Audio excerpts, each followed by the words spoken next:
Okay. So we might make some notes from Act 1 in the content library as well. All right. So,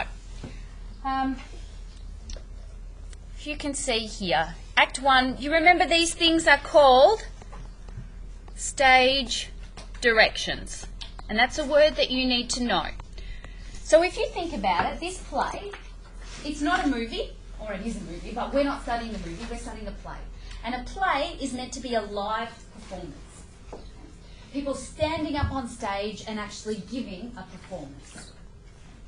So for the actors to know how to act, and for the director to know what to put on the stage, the playwright, Reginald Rose, has given instructions how to say something, what to put on the stage.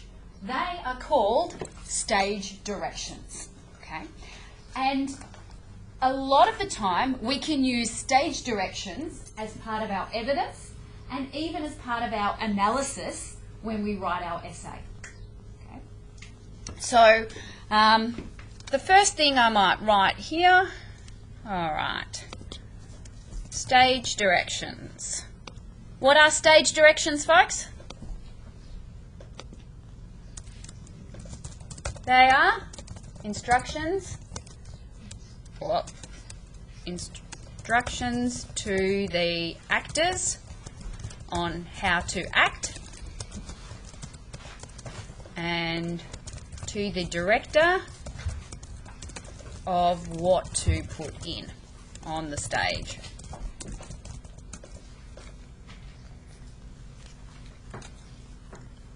So these stage directions, I've noticed a few things. The first one, I've said that the stage directions say, it is here a very hot summer afternoon. Okay. And what you'll notice is the heat or the weather is actually repeated. It's a motif. So weather is called a motif. A motif is a symbol that continues in the play, and it actually creates a feeling of tension. It's uncomfortable. You know when it's so hot and you can't escape, you're trapped, okay? And particularly when it's humid, when it's wet, yeah? There is this feeling of uncomfortableness. So it also creates a feeling for the audience that the jury room is uncomfortable. It's trapped. There's a lot of tension there. So the weather emphasises the tension. Okay. So here under our notes, the idea could be there is tension in the jury room. It's uncomfortable. Okay. And the evidence can be stage directions. A very hot summer afternoon, it's a symbol. Okay. So what you might then do in these notes, okay, say, all right, a very hot summer afternoon is stage direction indicates tension. Can everyone read? Is that big enough that you can all read? Or do you want me to make it bigger? Maybe a bit bigger? Better? Indicate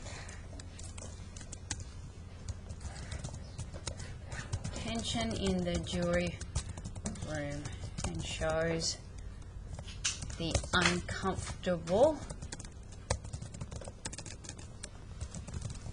situation for jurors. All right? So you can put that what I've just written into this table.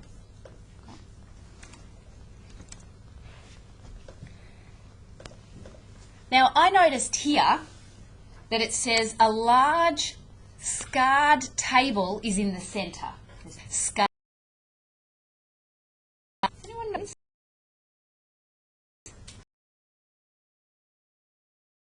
cut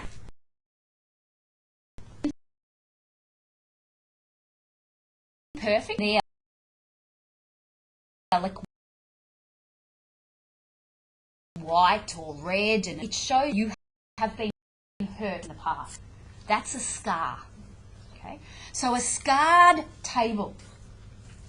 A table that's got scars on them. Okay, and I really think that the scarred table, if you can see up here, I've written a note. The scarred table shows that there are flaws or problems in the jury system. So this table isn't perfect. The scarred table highlights the jury system has problems. Okay. So the playwright, Reginald Rose, is using these images as a symbol to connect to deeper ideas. So then we can also write in here. All right.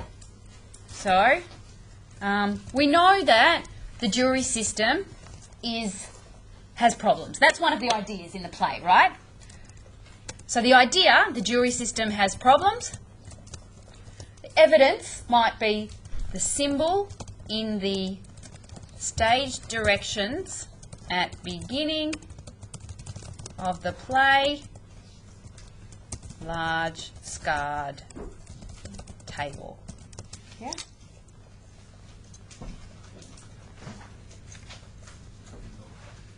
Does that make sense?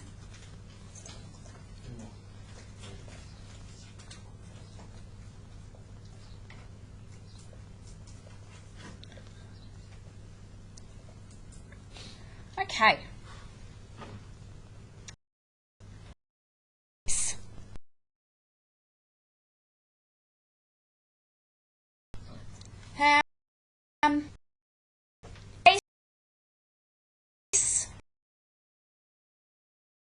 And now to you.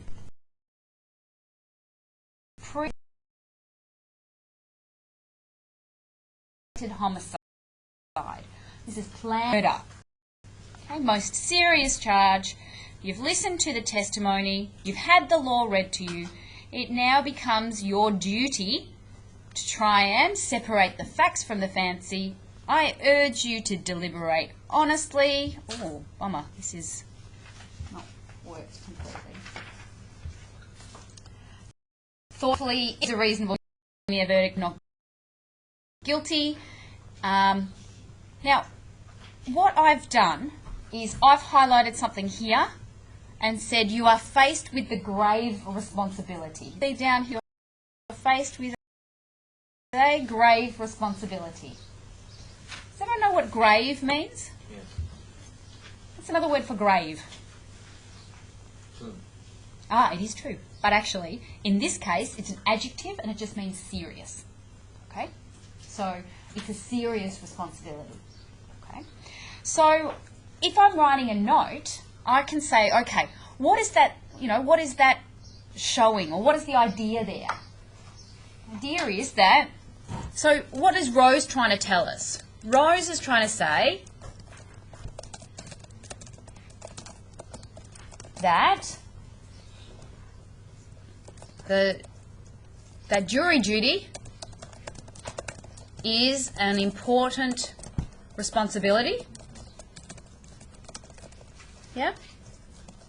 It is serious and people shouldn't joke. Okay? So, what does he use? He uses the judge's voice to highlight this when the judge instructs the jurors that they have a grave responsibility. Okay. Because remember, we're looking for idea and evidence, putting them together.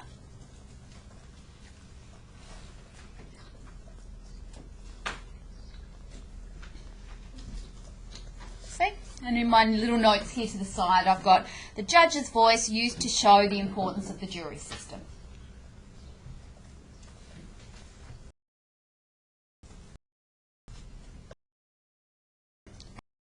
Okay. So I write down the seventh piece of what does that communicate? What's the idea there about the seventh juror? If you're chewing gum in class, is that a good thing to do in someone's face? No, it's kind of rude. You know, in Singapore, you're not allowed to chew gum at all. I don't know. I might have made that up. Has anyone heard that? Yeah. That it's illegal to chew gum. Yeah. All right. Oh, yeah. So, here, think about Rose. Rose hasn't just put it here for no reason. So Rose has actually had a juror here vigorously chewing a piece of gum. Do you know the word vigorously? Vigorously means with lots of energy. So not only is he chewing, he's chewing with lots and lots of energy. Okay, what message does that communicate? We've just had the judge say, this is a grave responsibility. He's indicating we should take it seriously. And on the very next page, the stage directions show that the seventh juror is vigorously chewing a piece of gum, a stick of gum. What, someone give me an idea about what that might be. Yeah, he's not showing serious responsibility. He doesn't care about respect. Okay?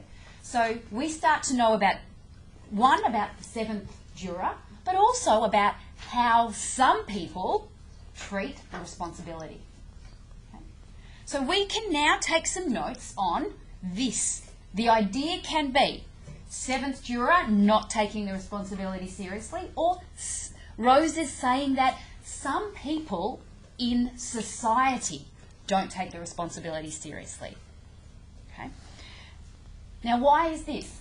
Because do you notice that in this whole play, the jurors don't have names? So we don't need to learn the names. It's the first, second, third, fourth, fifth, sixth, seventh, eighth, ninth, 10th, 11th and 12th. Why? Rose could have given them 12 names, but he didn't. Right? I want you to have a think about why you think it is. Take a minute to talk to the person next to you, and I'm going to ask for some ideas. Go.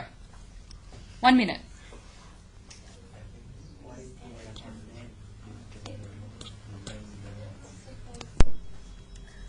Hey, anyone want to give a try at why did Rose not include names but had numbers instead?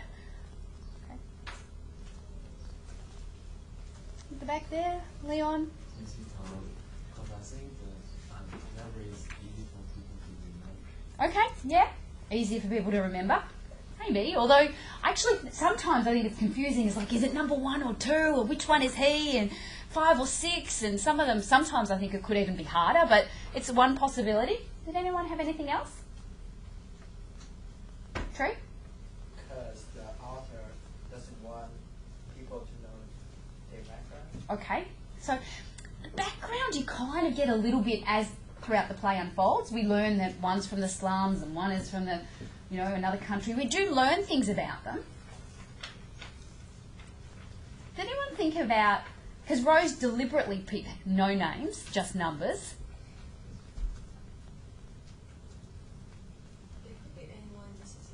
Yeah, and I really think that is basically what he's getting at, or that's how we interpret it, is by not using names, they can represent anybody in society. And so these 12 jurors kind of symbolise America and the American people.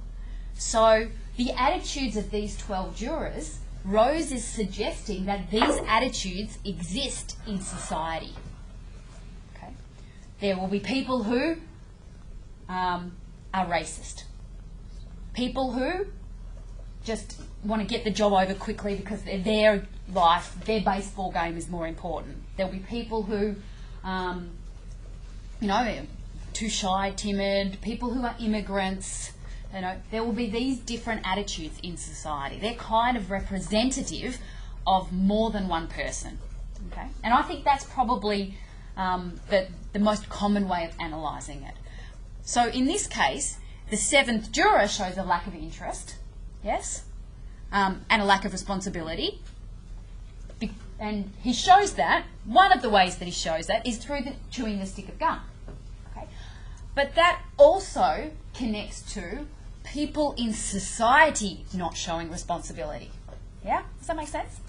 So it's there, not just because this one person didn't care, but he represents a whole bunch of people in society that don't care. Yeah? Great. Can I continue? Okay.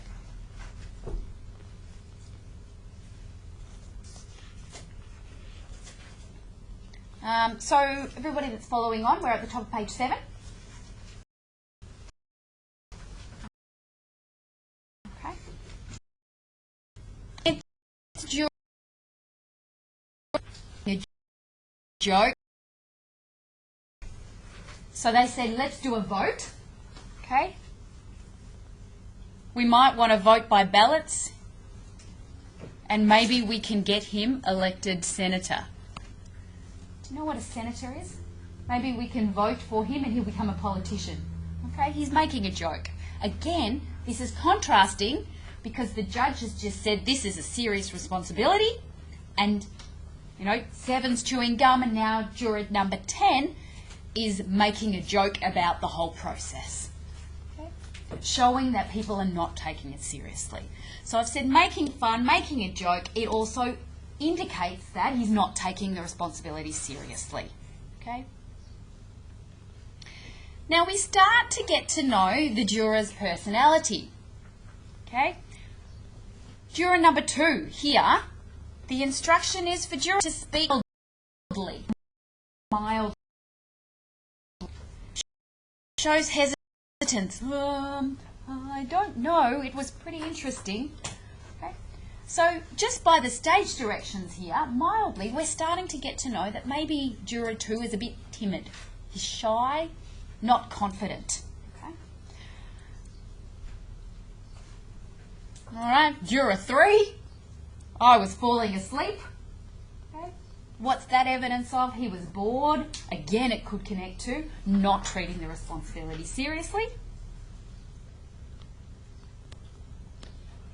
Come down to the bottom of page 7, and I've highlighted this, that I think we'd be better off if we took these tough kids, slapped them down before they make trouble. Okay.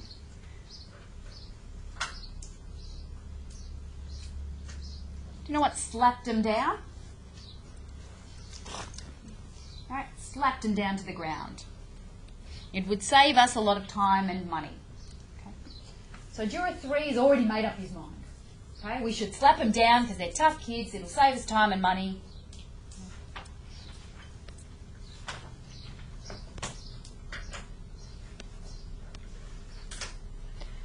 Then we come over to juror 8.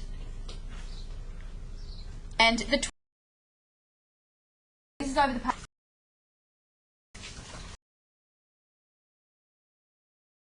All right.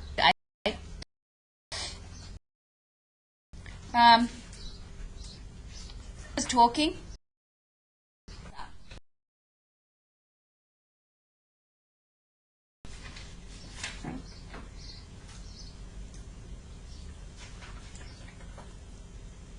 And I've noticed here the 8th juror gazes out of the window. And you remember that, you know, the image of him. What is 12th and the 8th?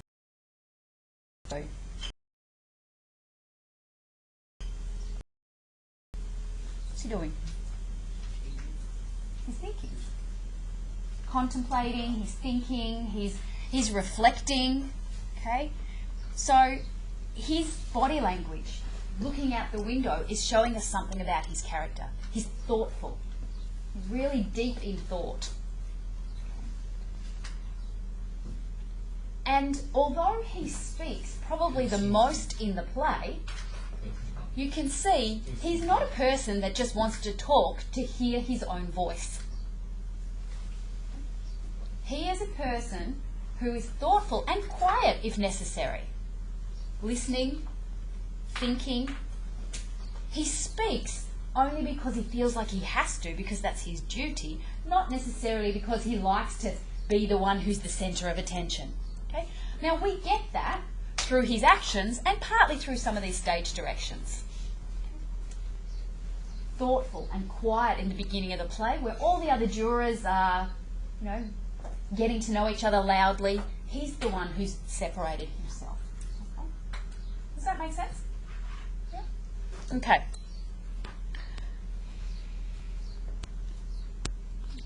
So turn over the page now until page 9.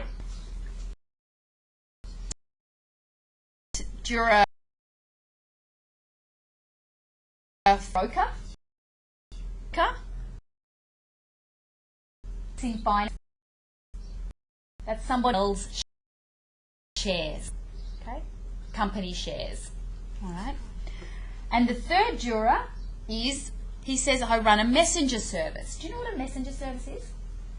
Have you ever seen bikes that ride around the city delivering packages and messages? Okay. Remember, this was set in the 1950s. Okay. And he says he started off with nothing. Right? I started with nothing. Now I employ 37 people. Okay? So I'm a boss. When I started, I had nothing. Now I have 37 people. Can you also start to imagine his personality? Okay? Confident. Yeah, and that's partly where he gets his confidence. Even aggressive. Remember how aggressive he is to his son? Okay? This self-made man I've written here.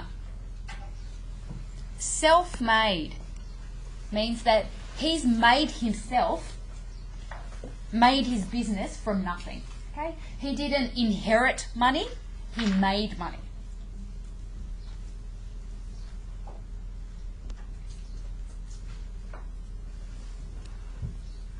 And even if you start to look at this seventh juror, what does it say?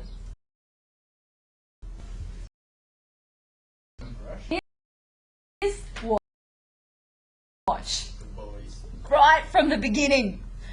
The stage directions are showing. Come on. Shouldn't we get started? Yeah? So they're showing his impatience. He wants to start because he wants to get out of there. All of these little things put together. And then, and now this is something you can write. He says, I got tickets to a ball game tonight.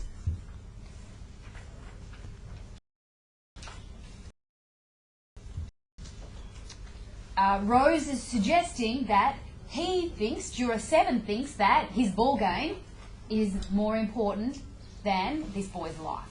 Alright? This better be fast, he says. I got tickets to a ball game tonight. Okay. So we must start.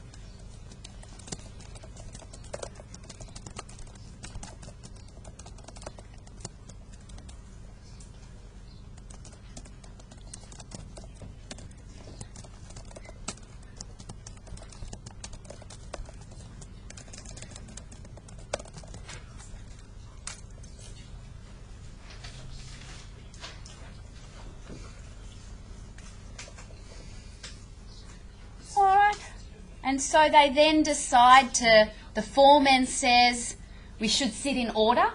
1, 2, 3, 4, 5, 6, 7, 8, 9, 10, 11, 12. Yep. Okay. And the fourth juror says, I think it's reasonable to sit according to number. Now, do you know this word reasonable? Yeah. Logical. Okay. So reason is kind of the opposite of emotion. Okay. So reasonable means makes sense. Okay, it's logical. It's not about our feelings, it's about our brains. Okay, so it's reasonable. Now, it's interesting because the fourth juror repeats the word reasonable many times in this play. If you watch it, he uses the word, I think this is reasonable, reasonable.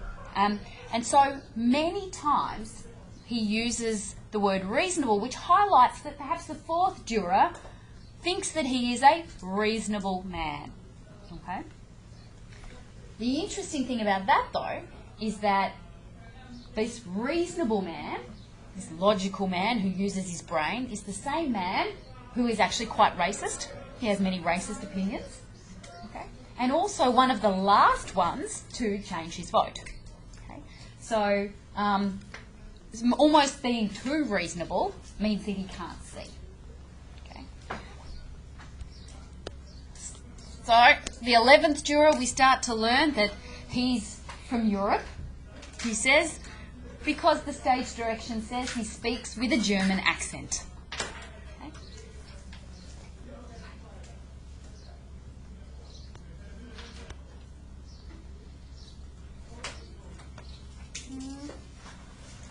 I've turned over the page. And the 7th juror again says, let's get this show on the road. So he's still trying to hurry everybody up. Come on, let's get the show on the road. And what's happening? The 8th juror is still deep in thought. Foreman says to the 8th juror, how about sitting down? And the 8th juror does not hear the foreman. The gentleman out the window, he says. He's really thoughtful. And then he says, oh, I'm sorry, and comes and sits down. So this idea of him being really lost in his thoughts as he's looking out the window. The other interesting thing about it, as he looks at the window, what is he looking at? Where is it set? Which town? Which city? Onto the first. Have a look. Yeah. New York. He'll be looking at the New York skyline. And that New York skyline is often used to represent the wealth of America. So the fact that America is quite rich, wealthy. So he's looking out on the American skyline, like the American dream, which represents the American people, but also the fact that the American system is quite wealthy. Right? Right. So come back to page 10.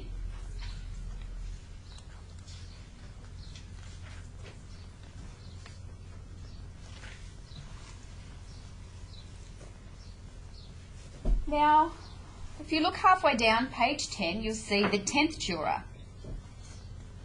10th juror is his father. And then he says, it's those people. I'm telling you, they let the kids run wild up there. Well, maybe it serves them right. Now, when you were last year in English classes, did you learn about different persuasive language techniques? Did you learn about exclusive and inclusive language? Have you ever heard those before? Exclusive and inclusive language. Okay. Exclusive. Well, let's start with inclusive, actually. Inclusive language. You know the word include? To include people. It's like, we need to do this. You and me together. We can make a difference. Okay? We know that this idea might not be, by the best, but we also know that it's reasonable. Okay? Inclusive language is using we and you and I. You and me, we're together in this. So exclusive language is the opposite. Okay? Exclusive language is often used to make people seem separate. Okay? They don't understand. They think that international students are all the same. They think that international students just come here and want to take our jobs. But they're wrong. Okay? We know the truth. For example, okay? And so this is a technique. This is a language choice by Rose. He's using exclusive language. Now if you come up here, and it's pretty strong, he's saying it is those people. Who's he talking about? Slum kids, slum people. The people who live in the slums. Okay. It's those people. They let the kids run wild there. It serves them right. Yeah? Serves them right. This is just slang. M means them. Serves them right. Okay. So this whole thing is a technique. So Rose uses the 10th juror speaking this technique of exclusive language, which really shows his prejudiced attitudes. It highlights his separation of us and them.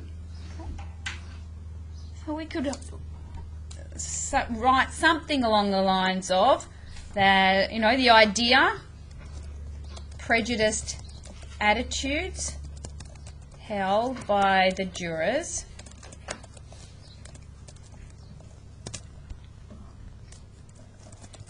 Rose uses the voice of the 10th juror.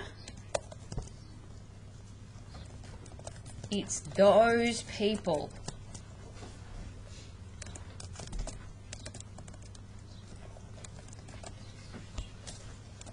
The language technique of exclusive language. Rather, the technique of exclusive language shows the separation between us and them in the mind of the juror. Yeah? Does that make sense? Does that, like... So Rose is using this, choosing this language, this technique, to communicate this idea of us and them.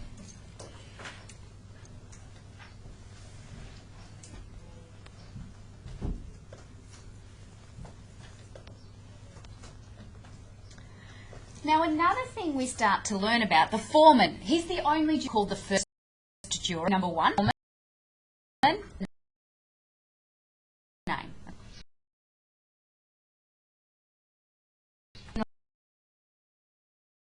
A lot of the discussions is that a lot of people describe the foreman as a leader that's not very effective, okay? An ineffective leader. What does that mean? A leader that's not very good at leading.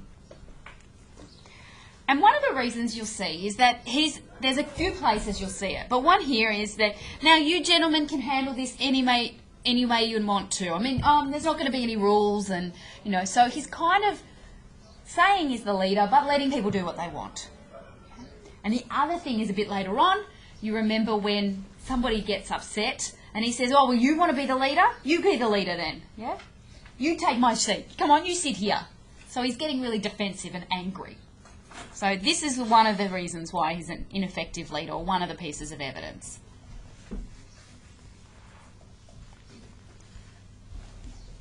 All right. And so what happens? They take the first vote and they have to have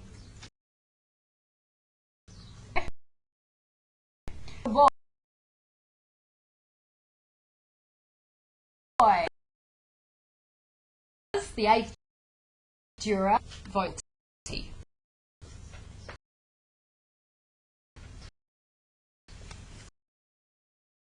And then they one by one and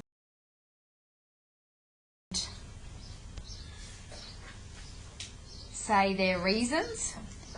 And the 8th juror, this quote says, "It's not easy for me to raise my hand and send a boy off to die without talking." All right. I've said that this indicates his compassion, okay? Because he knows if he doesn't put up his hand, this boy is going to die, and he thinks they need to talk about it.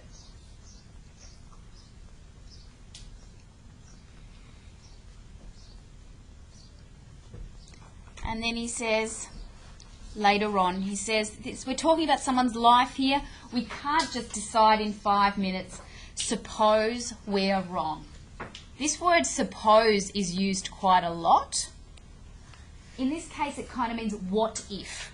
Yeah, what if we're wrong? Suppose. Imagine. What if?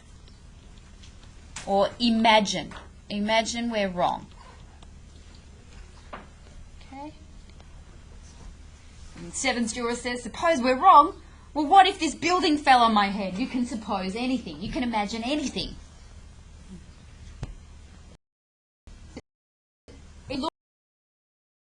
Look later, you know, there's a lot of, well, suppose. So this word suppose is another one that I think it's really important you learn. And it's a bit like a theme here. There's, you know, suppose we're wrong. And later on, there is this beautiful moment where the eighth juror is in the bathroom, and I think it's the fifth or the sixth juror, maybe the sixth, because the one who's really quiet, who does almost nothing in the whole play, he actually comes up to him and says, suppose you're wrong and we all change our minds and a guilty man goes free. And the eighth juror is really quiet, and it's kind of like he kind of knows that's what's the, you know, that's the I guess the flaw, or that's, you know, that's what he's been really thinking about is, you know, what if this guy is guilty and we let him go free? Yeah. Also, so the seventh juror is like, what does it matter how long it takes? You know, I think he's guilty. What if it takes 5 minutes? So what? And the eighth juror says, well, let's take an hour. The ball game doesn't start till 8 o'clock. Right? The eighth juror knows exactly why he wants to get out of here. Yeah? Now, this little bit here, slugger, that was slang really make Australia. Yeah? All right, mate. Now tell me, would you ever say that to your teacher? No. Would your teacher say it to you? Maybe. Yeah? Maybe. Okay, mate. You know? Because there are certain words that it's okay to come from a senior person to a junior person, but it's not okay to go the other way around. True? That's the way you speak, to give respect. So slugger is the sort of thing that it's okay to call a little child, but if a little child called you, you'd be like, hey, show some respect. So again, the seventh juror, by calling the eighth juror slugger, he's trying to say, I don't respect you. Okay, so it's a bit, you know, the vocab choice here indicates the seventh juror's personality. He's not showing respect. Okay.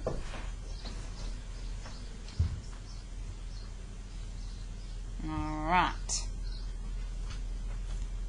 Can we come up to the top of page 13? On to the top. Okay.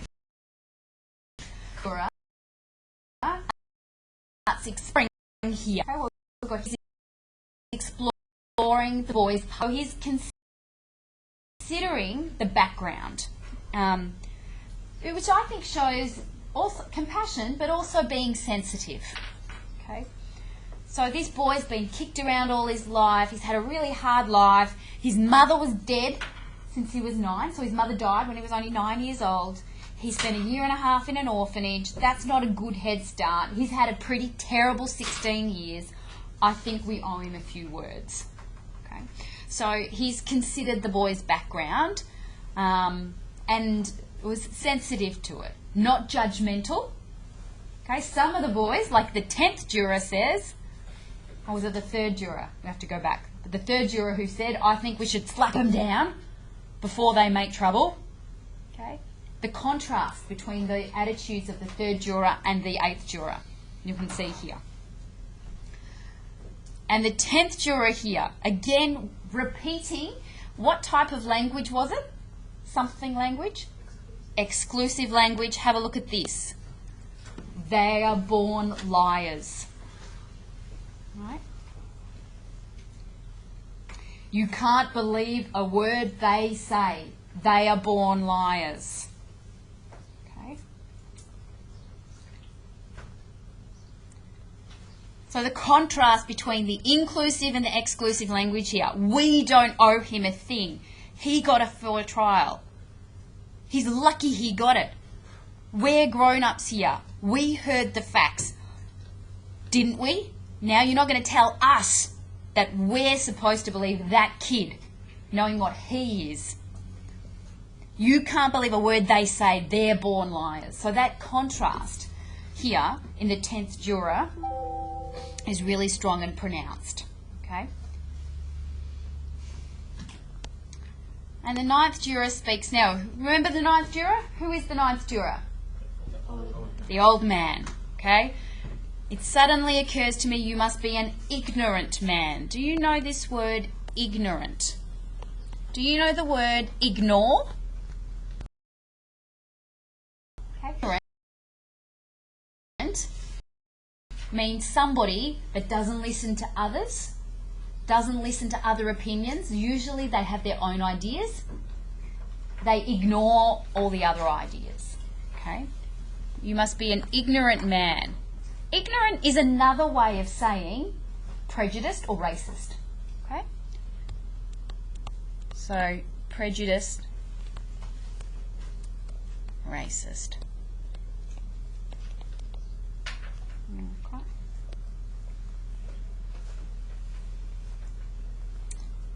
And the 4th juror here, remember the 4th juror is the root. What is the 4th juror saying here? The facts. Describe. Stick to them.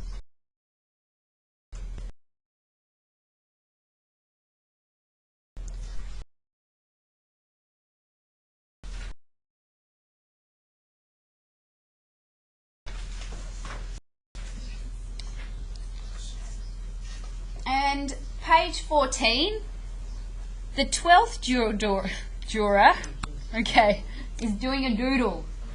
Alright, now the word doodle, how many of you, if you're in class, have you ever just, your pen just writes stars or, you know, just as you're listening, you're just writing, drawing, okay? That, writing without thinking, is called doodling. Now, to doodle, it's also a slang name for a young boy's man parts. But that's not what it means here, obviously. Alright? So the 12th juror holds up the doodle, alright? Picture. And I guess what I thought when I read this is that I thought that Reginald Rose is trying to show another way that somebody is not taking things seriously. We had the chewing gum, we had the, rushing to get out, looking at the time, and we have the 12th juror who instead of listening is actually drawing. Okay? So he is doodling. By drawing a doodle, he is also showing not taking it seriously. So if you wanted to have the point being not taking responsibility seriously, you can come up with a few different pieces of evidence from a few different characters. Okay? And the juror 12 is one of them.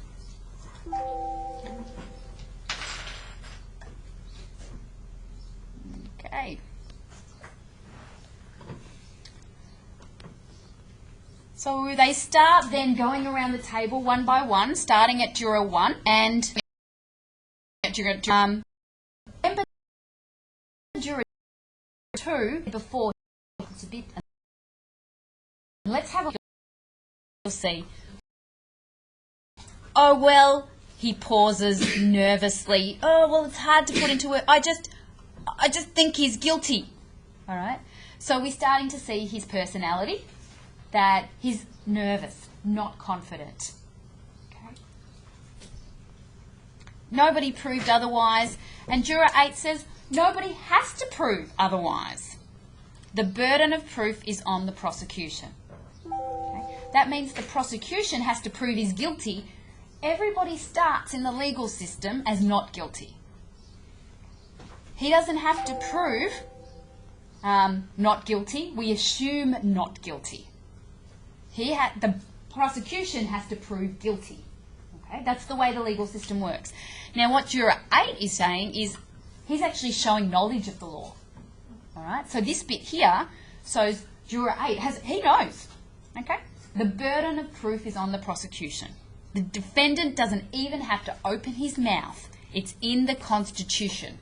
Okay, so juror 8 is showing knowledge of the law. He's clever. He's intelligent. He knows what he's talking about. Okay.